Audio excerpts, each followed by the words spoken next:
एक समय की बात है। एक गांव में बहुत ही ईमानदार किसान माधव रहा करता था। उसके पास बहुत थोड़ी सी जमीन थी, जिस पर वह खेती किया करता और अपना गुजारा किया करता था। एक दिन उसकी पत्नी रमा उससे कहती है, आप खेतों में दिन रात कड़ी मेहनत करते हो, पर हमारा गुजारा फिर भी बड़ी मुश्किल से हो पाता है। अब आप कोई और काम देख लीजिए। हमारे पास थोड़ी सी जमीन है, जिस पर हम खेती करके अपना गुजारा किया करते हैं। खेती के अलावा मुझे और कोई दूसरा काम नहीं आता है। आप दूसरे गांव में जाकर कोई और काम देख लीजिए, शायद आपको वहाँ कोई काम मिल जाए। मुझे खेती के अलावा और कोई काम नहीं आता है। रमा माधव को दूसरा काम करने के लिए कहती है और उसे समझाती है। कुछ समय ऐसे ही बीत जाता है। एक दिन गांव में कुछ लोग भेड़ बकरियां लेकर आते हैं। माधव उनके पास जाता है और कहता है, आप लोग कौन हो और यहाँ पर क्या कर रहे हो? हम भेड़ बकरियों के व्यापारी हैं। हम गांव गांव जाकर भेड़ बकरियां खरीदते और बेचते हैं। क्या इसमें तुम्हें मुनाफा होता है? हाँ हाँ, क्यों नहीं, हमें अच्छा मुनाफा हो जाता है। तो क्या यह काम मैं भी कर सकता हूँ? क्यों नहीं, अगर तुम्हारे पास थोड़ी बहुत भी खेती है तो तुम यह काम बड़े आराम से कर सकते हो। तो क्या तुम मुझे एक भेड़ और एक बकरी दे सकते हो? मेरे पास खेती के लिए थोड़ी सी जमीन है, जिस पर मैं इन्हें रख सकता हूँ।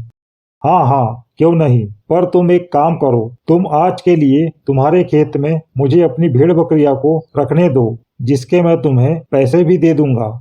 तुम मुझे पैसे मत देना, जो तुम मुझे भेड़ बकरियां बेचने वाले थे उसी में पैसे कम कर देना। बकरी वाला सारी भेड़ बकरियों को लेकर माधव के खेत में चला जाता है। अगले दिन माधव को बहुत ही कम कीमत पे एक भेड़ और एक बकरी मिल जाती है। माधव घर आकर अपनी पत्नी रमा से कहता है, मैंने आज एक व्यापारी से यह भेड़ और बकरी को खरीदा है। अब मैं खेती के साथ भेड़ बकरियां भी पालूंगा और भेड़ बकरियों का व्यापार शुरू करूंगा। यह तो बहुत ही अच्छी बात है, हमें खेती के साथ में कुछ और आमदनी हो जाएगी।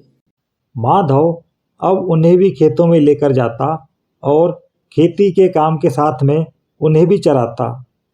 समय ऐसे ही बीतता रहा। अब भेड़ और बकरी की सेहत पहले से बहुत अच्छी हो गई थी। उनका वजन अब और बढ़ गया था। एक दिन रमा माधव से कहती है, भेड़ और बकरी की सेहत पहले से अब काफी अच्छी हो गई है। अब आप इन्हें बाजार में बेचकर कुछ पैसे घर ले आइए, हमें पैसों की बहुत आवश्यकता है। हाँ, मैं भी यही सोच रहा था। अब इन्हें बेचने का समय आ गया है। माधव बाजार जाकर भेड़ और बकरी को बेच देता है, जिसके उसे अच्छे पैसे मिलते हैं। माधव उन पैसों को घर लेकर आता है और रमा से कहता है, भेड़ और बकरी को बेचकर हमें अच्छा मुनाफा हुआ है। अब इन पैसों का क्या करना है, तुम ही बताओ। आप इन पैसों से कुछ भेड़ और खरीद लीजिए। सिर्फ भेड़ ही क्यों, बकरी क्यों नहीं? हाँ, आप सिर्फ भेड़ ही खरीदिए। माधव ऐसा ही करता है। वह बाजार से कुछ भेड़ खरीद लेता है। माधव अब रोज उन्हें खेतों पर लेकर जाता और उन्हें हरी घास खिलाता और उनका खूब ख्याल रखता। समय के साथ माधव की भेड़ें और बढ़ती गई और उसके पास अब बहुत सारी भेड़ हो गई थी। एक दिन रमा माधव से कहती है, भेड़ों से अब ऊन निकालने का समय आ गया है। ये तो तुम सही कह रही हो। अब हमें भेड़ों से ऊन निकाल लेना चाहिए। हाँ, इन भेड़ों से हमें ऊन भी मिल रहा है और इनके गोबर का हम खाद बनाकर बेचेंगे और इनका हम दूध भी बेच सकते हैं। तो तुमने इसीलिए भेड़ खरीदने के लिए कहा था, ताकि हम उन भेड़ों का ऊन निकाल कर भी बेच सके।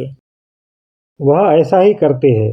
भेड़ों का ऊन निकालकर और उनके गोबर की खाद को वह बेचते हैं और अब वह भेड़ों का व्यापार और बड़ा कर लेते हैं।